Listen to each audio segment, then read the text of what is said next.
Welcome to Srividya e-learning. Now I am going to explain how to construct mean and range chart. Look at the problem. From the following, construct mean chart and range chart and write conclusion. So here we have mean values and here we have range values. So to construct mean chart, first we have to calculate control limit. So control limit is equal to x double bar or x mean. So to calculate x mean is equal to sum of x mean divided by k. Here sum of x mean is nothing but sum of mean values what we have in the problem. 60 plus 51 plus 49 plus 47 plus 45 like that till 35. So it will amounts to 447 divided by k.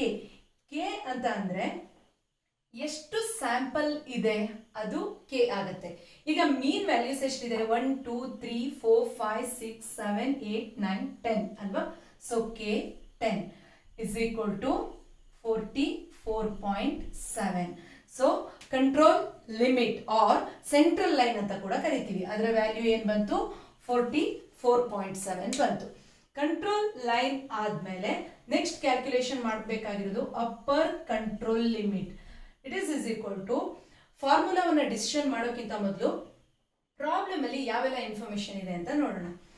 Given n is equal to 5, a2 is equal to 0.577, d3 ಇದೆ, d4 ಇದೆ. So a2 information ಇದ್ದಾಗ ನಾವು ಯಾವ ಫಾರ್ಮುಲಾನ ಉಪಯೋಗಿಸ್ಬೇಕು ಅಂತಂದ್ರೆ x double bar plus a2 into r bar ಈ ಫಾರ್ಮುಲಾವನ್ನು ಉಪಯೋಗಿಸಿ ಅಪ್ಪರ್ ಕಂಟ್ರೋಲ್ ಲಿಮಿಟ್ ಅನ್ನ ಕ್ಯಾಲ್ಕುಲೇಷನ್ ಮಾಡಬೇಕು. ಇದನ್ನ ಕ್ಯಾಲ್ಕುಲೇಷನ್ ಮಾಡುವಾಗ X double mean already calculation ಮಾಡಿದೀವಿ. a2 given the problem. R bar ಗೊತ್ತಿಲ್ಲ ಅಲ್ವಾ, ಆರ್ ಬಾರ್ ಅನ್ನ ಕ್ಯಾಲ್ಕುಲೇಷನ್ ಮಾಡೋಣ. ಆರ್ ಬಾರ್ ಅನ್ನ ಹೇಗೆ ಕ್ಯಾಲ್ಕುಲೇಷನ್ ಮಾಡ್ಕೋಬಹುದಪ್ಪ ಅಂತಂದ್ರೆ R bar is equal to sum of r value divided by k. Sum of r value, here you have range values, no, that is nothing but r values. R values total of 5 6 plus 6 plus 7 like that till 6, it amounts to 58 divided by, already we counted 10 samples are there, so 10 is equal to 5.8. so r value r bar value, r mean value 5.8 ಬಂತು. Now let us substitute values into the formula. X double bar or x mean is equal to already calculated 44.7 plus a2 value 0.577 into r bar 5.8, that will amounts to, so here upper control limit is equal to, first you have to multiply 0.577 ಅನ್ನ into 5.8 ಮಾಡ್ಕೊಳ್ಳಿ. ಬಂದ ರಿಸಲ್ಟಿಗೆ you have to add up 44.7, that will amounts to 48.04. so upper control line or upper control limit values ಏನು ಬಂತು 48.04 ಬಂತು. Next we have to calculate lower control limit. Lower control limit. Lower control limit ಗೆ formula x a2 ಇದರಿಂದ same formula ಇರುತ್ತೆ, x double ಮೀನ್ minus a2 r bar. ಇಲ್ಲಿ x double ಮೀನ್ ಅಂತಂದ್ರೆ 44.7, instead of plus minus ಉಪಯೋಗಿಸಬೇಕು ನೀವು. 0.577 a2 value given in the problem, r bar value calculated 5.8. so first you have to multiply 0.577 into 5.8. next that product you have to deduct out of 44.7, that will amounts to 41.36 is equal to 41.36. so lower control limit is equal to 41.36. ನಮಗೀಗ ಯಾವ್ಯಾವ information ಸಿಕ್ತು? Control limit value ಸಿಕ್ಕಿದೆ, upper control limit value ಸಿಕ್ಕಿದೆ, lower control limit value ಸಿಕ್ಕಿದೆ. Based on these 3 values and the mean values given in the problem, we can draft or we can graph the data. ಯಾವ ರೀತಿಯಾಗಿ ನೋಡೋಣ. X Axis ಅನ್ನ ಏನ್ ಮಾಡಿ ಅಂತಂದ್ರೆ number of samples ಆಗಿ ತಗೊಳ್ಳಿ. ನಂಬರ್ ಆಫ್ ಸ್ಯಾಂಪಲ್ಸ್ ಎಷ್ಟಿದೆ? 1 to 10 ಇದೆ. ಎಕ್ಸ್ ಆಕ್ಸಿಸ್ ಅಂದ್ರೆ number of samples. Next Y axis ಅಲ್ಲಿ ಮೀನ್ ವ್ಯಾಲ್ಯೂಸ್ ಅನ್ನ ತಗೊಳ್ಳಿ. Mean values given in the problem ಅಲ್ವಾ, ಅದನ್ನ ತಗೊಳ್ಳಿ. ಈಗ ನೀವು ವೈ ಆಕ್ಸಿಸ್ ಅಲ್ಲಿ ಇಲ್ಲಿ ನಂಬರ್ಸ್ ಅನ್ನು ಡಿಸಿಷನ್ ಮಾಡುವಾಗ ಸ್ಕೇಲ್ ಅನ್ನ ಫಿಕ್ಸ್ ಅಪ್ ಮಾಡ್ಬೇಕಲ್ವಾ. ಮ್ಯಾಕ್ಸಿಮಮ್ ವ್ಯಾಲ್ಯೂ ಎಷ್ಟಿದೆ? 60 ಇದೆ. ಒಂದ್ಸಲ ಬೇಕಾದ್ರೆ upper control, lower control limit ಮತ್ತೆ ಕಂಟ್ರೋಲ್ ಲೈನ್ ವ್ಯಾಲ್ಯೂಸ್ ಅನ್ನ ನೋಡ್ಕೊಳ್ಳಿ. ಇಲ್ಲಿ ಅಪ್ಪರ್ ಕಂಟ್ರೋಲ್ ಲೈನ್ 48.07 ಇದೆ, ಅಂದ್ರೆ 60 ಗಿಂತ ಕಡಿಮೆ ಇದೆ. ಹಾಗಾದ್ರೆ ಮ್ಯಾಕ್ಸಿಮಮ್ ವ್ಯಾಲ್ಯೂ 60 ಇದೆ. ಮಿನಿಮಮ್ ವ್ಯಾಲ್ಯೂ ಎಷ್ಟಿದೆ? ಮಿನಿಮಮ್ ವ್ಯಾಲ್ಯೂ ಇಲ್ಲಿ 41 ಇದೆ ಅಂಡ್ ಕಂಟ್ರೋಲ್ ಲಿಮಿಟ್ ವ್ಯಾಲ್ಯೂ 44 ಇದೆ. ಅದಕ್ಕಿಂತಲೂ ಕಡಿಮೆ ಇಲ್ಲಿ ಸಿಗುತ್ತೆ ನಿಮಗೆ 37 ಇದೆ, 35 ಇದೆ ಅಲ್ವಾ. 35 ಇದೆ, 60 ಇದೆ. ಸೊ ಹಾಗಾದ್ರೆ ಏನ್ ಮಾಡೋಣ ಅಂತಂದ್ರೆ ಸ್ಕೇಲ್ ಅನ್ನ ಫಿಕ್ಸ್ ಅಪ್ ಮಾಡ್ಕೊಳ್ಳೋಣ. Scale 1 centimetre is equal to 5 points. ಯಾವುದಕ್ಕೆ? ಇದು ವೈ ಆಕ್ಸಿಸ್ ಗೆ. ಹಾಗಾದ್ರೆ ಸ್ಟಾರ್ಟ್ ಫ್ರಮ್ 30 ಇಂದ ಸ್ಟಾರ್ಟ್ ಮಾಡಿ ಏನ್ ಮಾಡೋಣ? 30, 35. ಸೊ ನಾವು 10 ಇಂದ ಸ್ಟಾರ್ಟ್ ಮಾಡಬೇಕು ಅಂತ ಇಲ್ಲ. ಯಾಕೆ ಅಂತಂದ್ರೆ 30 ಇಂದ ಅಂದ್ರೆ 35 ದಿಂದ ಸ್ಟಾರ್ಟಿಂಗ್ ಇದೆ ಅಲ್ವಾ, ಅದಕ್ಕೆ ನಾನು ಏನ್ ಮಾಡ್ತೀನಿ 30 ಇಂದ ಸ್ಟಾರ್ಟ್ ಮಾಡ್ತೀನಿ. 35, 40 ಆ ರೀತಿಯಲ್ಲಿ ಆಯ್ತು. ನೆಕ್ಸ್ಟ್ ಈ ರೀತಿ ಓ ಎಕ್ಸ್ ಮತ್ತೆ ಓ ಆಕ್ಸಿಸ್ ಅನ್ನ ಡ್ರಾ ಮಾಡ್ಕೊಂಡಾದ್ಮೇಲೆ you have to graph the mean values. Mean values first value ಎಷ್ಟಿದೆ? 60 ಇದೆ ಅಲ್ವಾ. ಫಸ್ಟ್ ಸ್ಯಾಂಪಲ್ ವ್ಯಾಲ್ಯೂ 60 ಇದೆ. ಸೊ ಏನ್ ಮಾಡೋಣ? ಇಲ್ಲೊಂದು ಮಾರ್ಕ್ ಮಾಡ್ಕೊಳ್ಳಿ. ಸೆಕೆಂಡ್ ಎಷ್ಟಿದೆ? 51 ಇದೆ. 51 ಇದೆ. ಥರ್ಡ್ 49 ಇದೆ. 45, 49 ಆಲ್ಮೋಸ್ಟ್ ಇಲ್ಲಿ ಬರುತ್ತೆ. ನೆಕ್ಸ್ಟ್ ಫೋರ್ತ್ ಒನ್ ಎಷ್ಟಿದೆ? 47 ಇದೆ. ಫಿಫ್ತ್ ಒನ್ 45 ಇದೆ. ನೆಕ್ಸ್ಟ್ ಸಿಕ್ಸ್ತ್ ಒನ್ 43 ಇದೆ.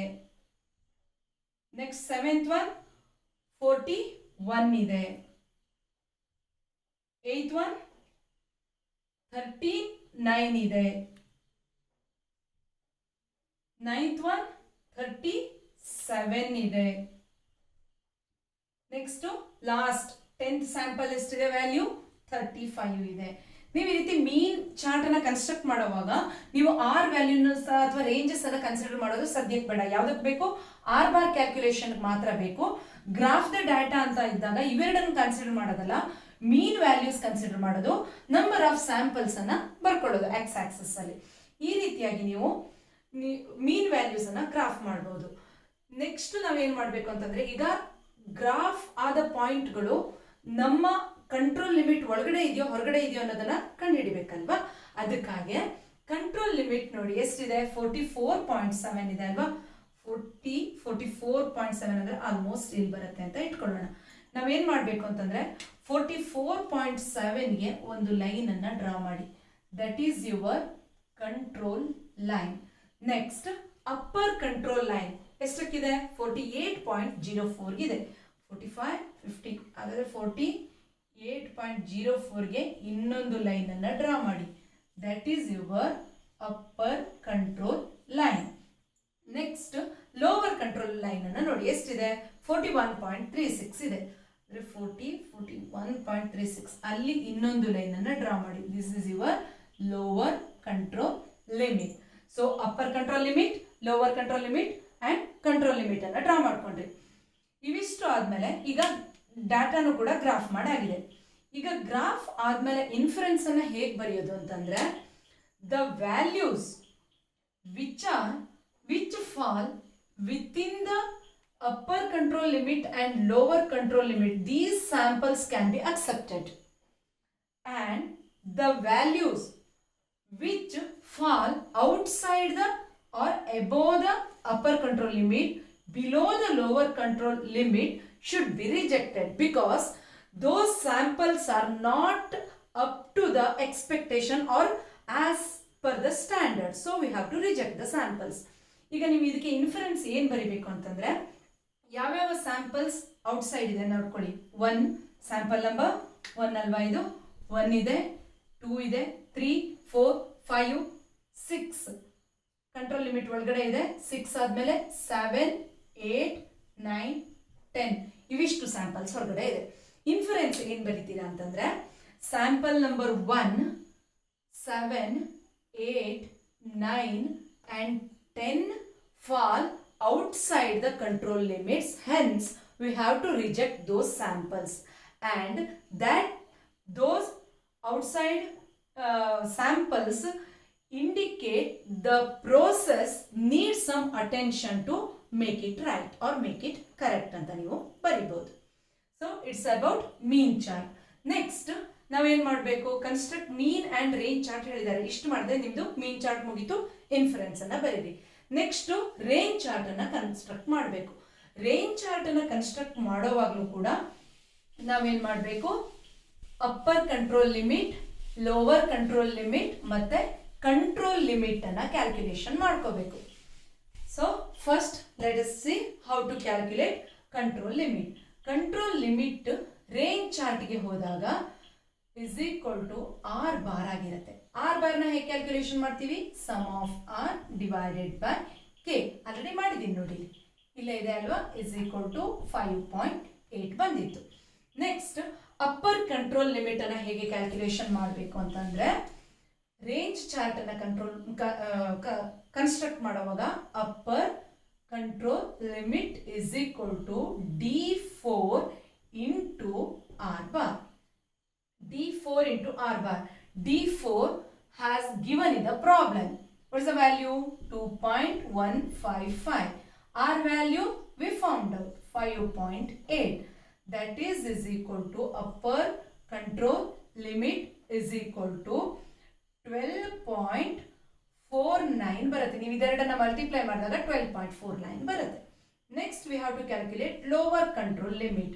So formula D3 into R bar. D3 value ಎಷ್ಟಿದೆ, ಪ್ರಾಬ್ಲಮ್ ಅಲ್ಲಿ ಇದೆ, 0 into R bar. R bar value 5.8. So we have to multiply this 0 with 5.8.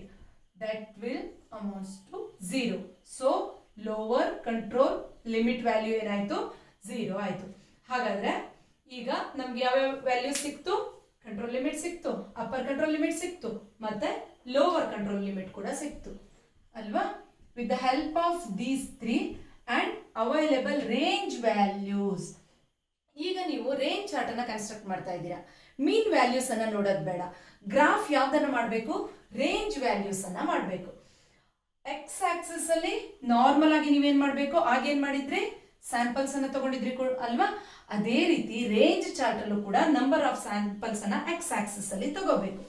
Next Y axis ಅಲ್ಲಿ ಮಾತ್ರ ನೀವೇನ್ ಮಾಡ್ಬೇಕು ಅಂತಂದ್ರೆ ರೇಂಜ್ ವ್ಯಾಲ್ಯೂಸ್ ಅನ್ನ ತಗೋಬೇಕು. ಯಾವ್ದ್ರ ಬದಲಿಗೆ ಆಗ ಮೀನ್ ವ್ಯಾಲ್ಯೂಸ್ ತಗೊಂಡಿದ್ರಿ, ಈಗ ರೇಂಜ್ ವ್ಯಾಲ್ಯೂಸ್ ಅನ್ನ ತಗೋಬೇಕು.